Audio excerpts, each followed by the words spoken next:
You're watching Bucs Breakdown by Chat Sports. My name is Reed Barkus. Wherever you're watching, when you're watching, I hope you're having a great day. On today's show, we're going to be talking about the latest on Mike Evans and his future in the NFL, with the Bucs, potentially not. His agent had some stuff to say with Mike Garafolo during Super Bowl media. And then offseason rankings from the ESPN. A strong message for what they said about the Tampa Bay Buccaneers and what they have to fix going into 2026 offseason. 3 words, they said. We'll get to that on today's show. But make sure you subscribe for more videos. Daily, free Bucs content for you, from me, a Bucs fan. I just want to make as much content as possible for you guys so that maybe if you're hanging out, watching some YouTube and a Bucs video pops up, get to hang out with me and talk Bucs. So make sure you hit the subscribe button. We're on our way to 1,500 subscribers, which is absolutely crazy. Started at 52. Now we're over 1,000. All shout out to you guys. All right, so the latest update on Mike Evans. His agent, Deryk Gilmore, talked about his future with him going into his 13th season if he does decide to return. And I'll just right to Deryk. Let's see what Deryk said. Mike started this season in great shape. This is talking about the 2025 season. Most people in the organization said he probably had the best camp of everyone. He finished feeling better than he has in previous seasons. Wow, okay. I think the competitive nature leads to more football. That is my hope. Like most fans, I love watching him play. So this makes me feel a little bit better about just some insight on maybe what Mike Evans is feeling of, do I want to come back for my 13th season? Do I want it to be with the Bucs? I think it makes me feel a little bit better in terms of he definitely wants to play. He's still got some juice left in him. So I think that plus everyone sort of the rumors of him where he's going to play, not necessarily, if he's coming back. I think he will come back. And in my opinion, if he does come back, I don't think it's anywhere except for the Tampa Bay Buccaneers. Are you kidding me? He coming back for his 13th season, he doesn't come back with the Bucs. That's just ludicrous. But if you take a look at the Bucs depth chart, I have him read English.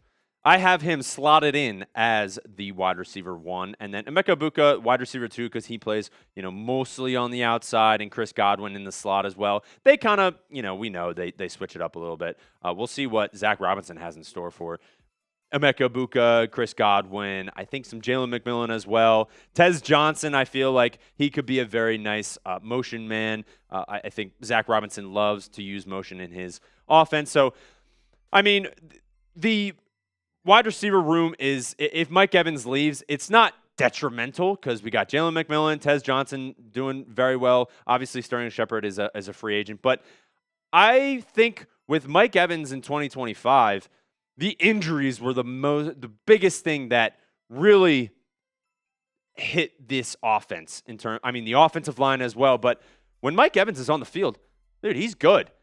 First 3 weeks, 28 targets, 14 receptions, 140 yards, 10 reception per catch, and then just 1 touchdown. But you're like, oh, those numbers aren't crazy, but he's usually just starts off very normal. He's started off very, very normal as well, but we'll get to that in a second. But he ended off the year pretty solid.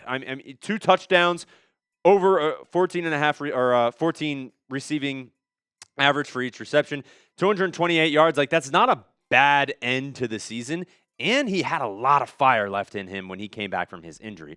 So when you look at last year, his first 4 games, he had 29 targets, 18 receptions, 214 yards, and 3 touchdowns. That is a good start for a wide receiver, and he has had solid starts the last couple of years. So he definitely has juice left in his tank or gas left in his tank. It's just, can he stay healthy and can he stay on the field? Because there's no regress, really. I haven't seen it. Obviously, physically, maybe a little bit, but honestly, I don't think so. You let me know. I think he has a lot of gas left in his tank, and if it is, then I think it's for the Bucs. I don't think it's for the Bills or the Patriots.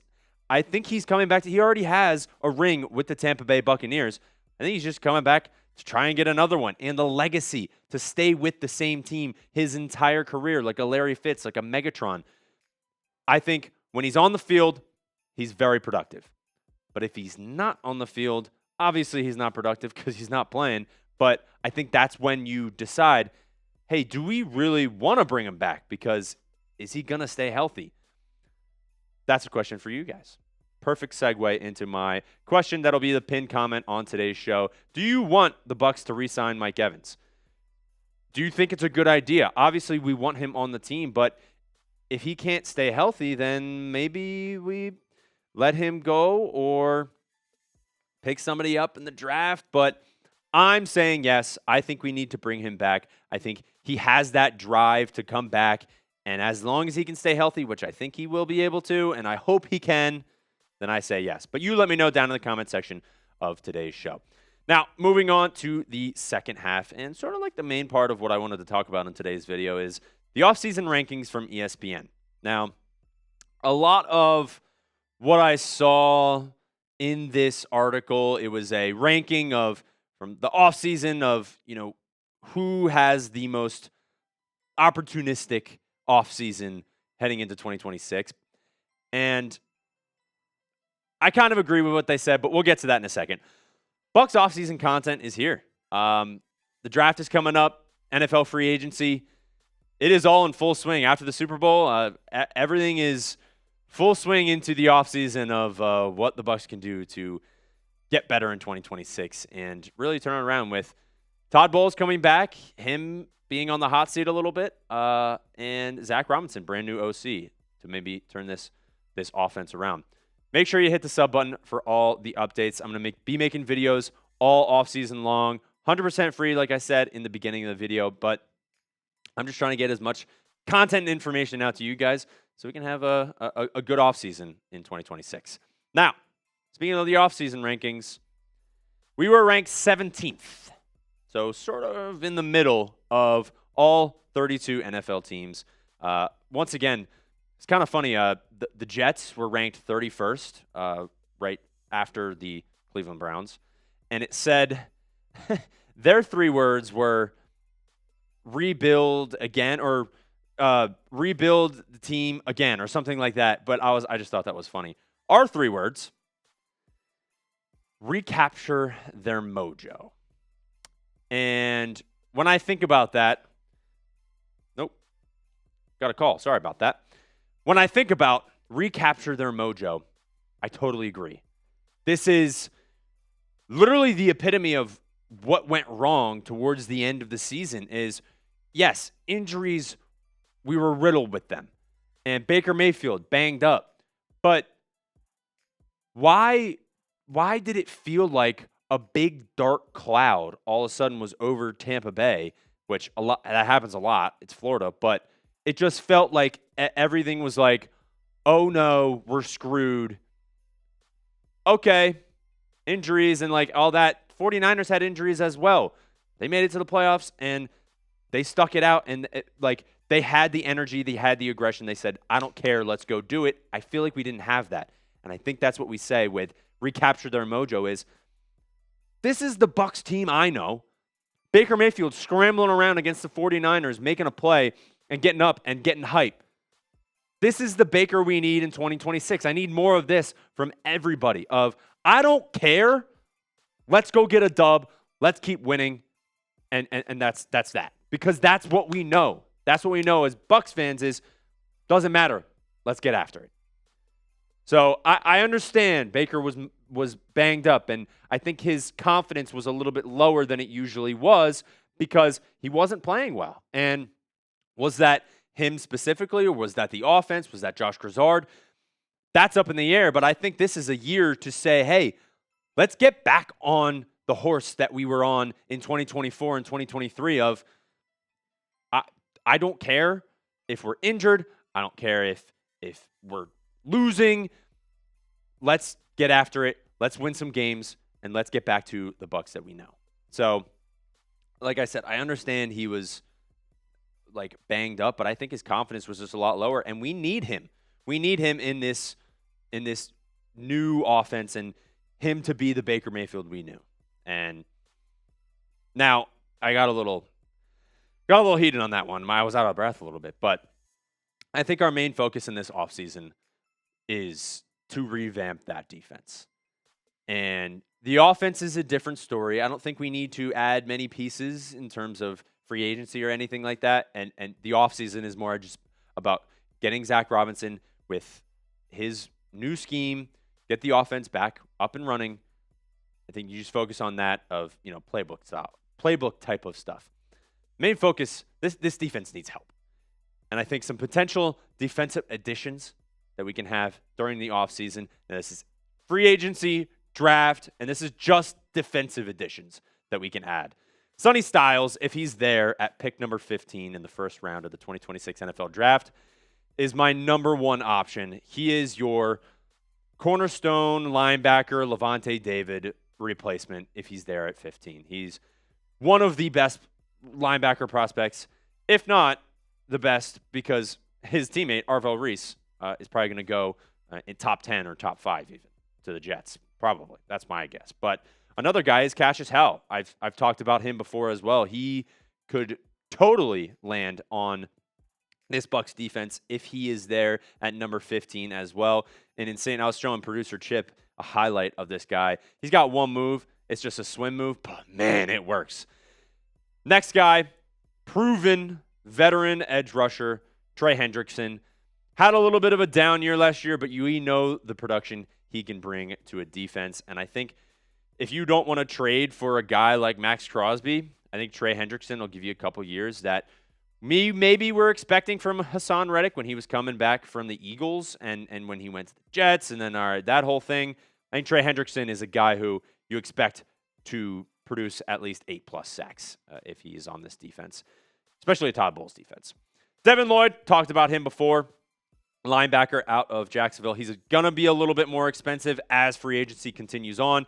So if you want to pay a little bit more money and maybe go edge rusher like a Cashius Howell in the first round and sign Devin Lloyd, that's always an option.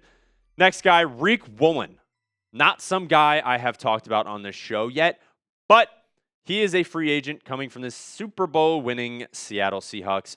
He's got some good attributes, and in the middle of the season, he was actually a trade target for a lot of teams. So him becoming a free agent, that's pretty big. I would love that on there if you want to focus on the secondary, because I think this entire defense needs some help wherever you want to put it. So moving on to a next guy, Nakobe Dean. He's got some injury, not problems, but he's been injured a good amount of his career. A very, very good linebacker, though. He's very smart.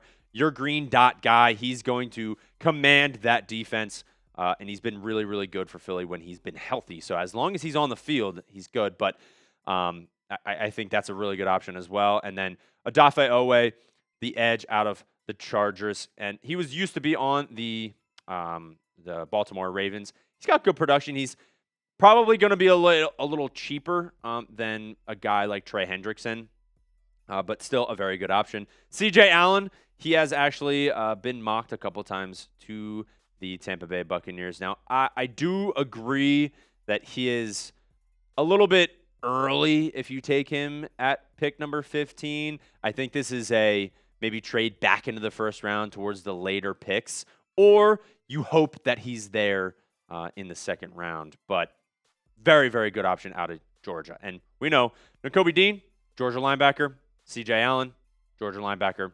They got good products over there. Chaisson. He is a very good option as well. I put linebacker. I think he's an edge. I think that might be my mistake, but he's very good.